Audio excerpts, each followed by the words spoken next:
Hey everyone, wanna send some snaps to each other? I know we are standing right next to each other, but we can start a streak and make our social status look great. Let's include a dog filter as well. Anyways, what's up? It's your boy, Eddie G here, back with another video. If you've been around any teenagers recently, then you have most likely seen Snapchat. If you haven't heard of Snapchat, then you need to get out from under your rock. Snapchat is a social media app that allows people to send pictures to each other. The catch is, the pictures only last for a few seconds before disappearing. I just want to make my claim here and now. Snapchat is complete and utter trash. There's no other way about it. Now before you hit that dislike button and say something like, "Oh, Eddie is just jealous because he has no friends to send photos to," hear my reasoning, please. And yes, I have friends. And no, I'm not some 50-year-old who is harping about the dangers of social media. So welcome to the roast of Snapchat.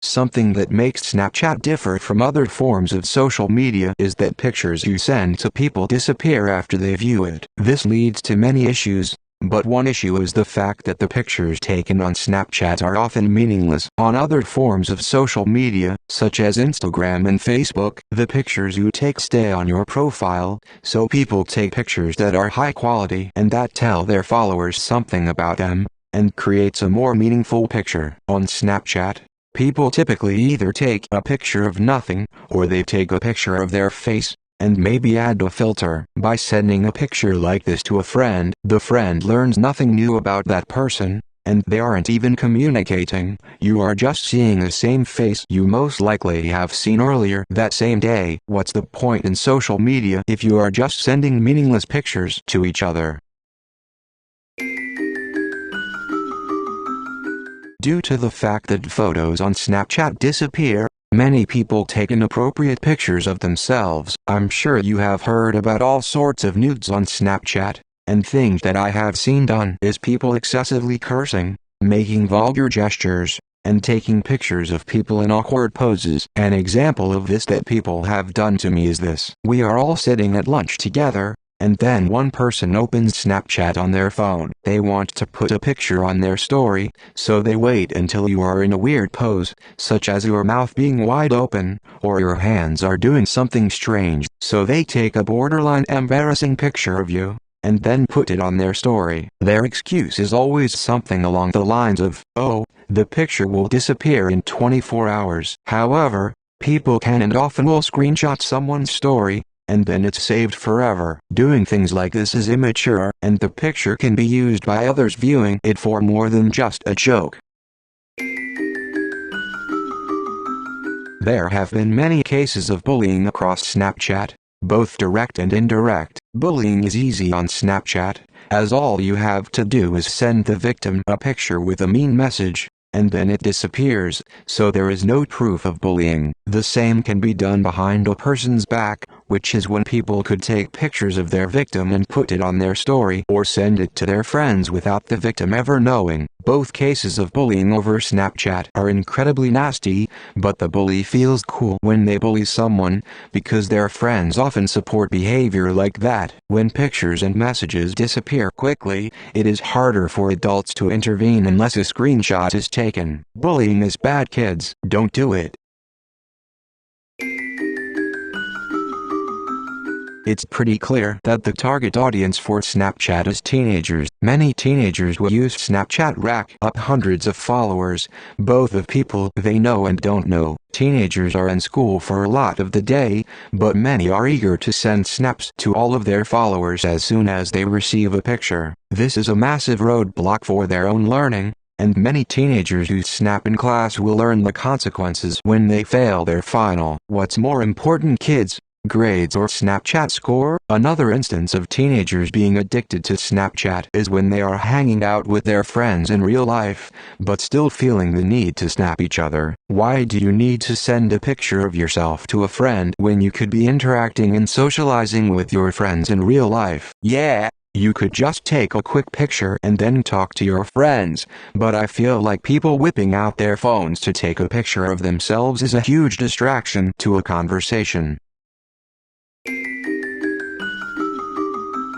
Snapchat is built around taking selfies. As a distinguishing feature in the app are filters you can use on your face. With many teenagers taking dozens of pictures of themselves every day, it promotes them to become obsessed with their own image. Don't get me wrong, I think it's great to love yourself and care about how you look, but some people are always making sure they look amazing when sending a snap to a friend. Yes, people do buy apparel and makeup to put on just for sending pictures of themselves to a friend. Don't believe me? Well, there are companies that will ship you dresses to rent so you can take some great pictures in it, and then you send the dress back. People actually spend money to look good on social media. If that isn't narcissism, I don't know what is.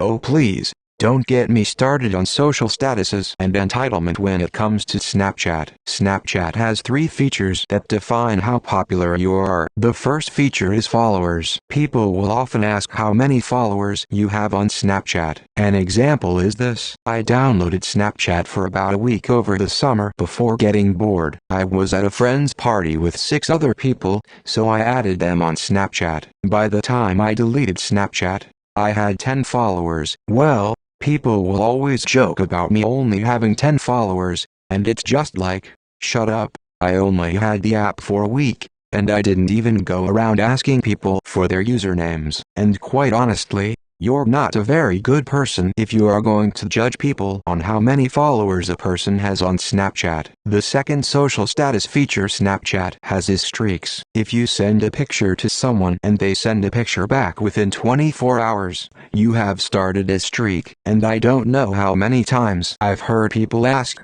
how many streaks do you have? And then the person responds with something like, oh, I have 25 streaks. And my highest streak is 365. It's just like, nobody cares, and you should go and talk to your friends in real life instead. I don't see how you appear cool just by having lots of high streaks on Snapchat. The final social status feature on Snapchat is your Snap Score, which gives you points by sending photos and creating streaks. People always try to get a really high Snap Score to look cool because they send snaps to all sorts of people. But to me, Snap Score just shows how obsessed are you with Snapchat. And I'll be honest, when I used Snapchat, I wanted to send lots of pictures to my friends so I could get a good Snap Score. But your score shouldn't be a factor on how people judge you socially. In my opinion, how cool you are shouldn't be judged by how many friends you have, but by how good of a person you are. In conclusion,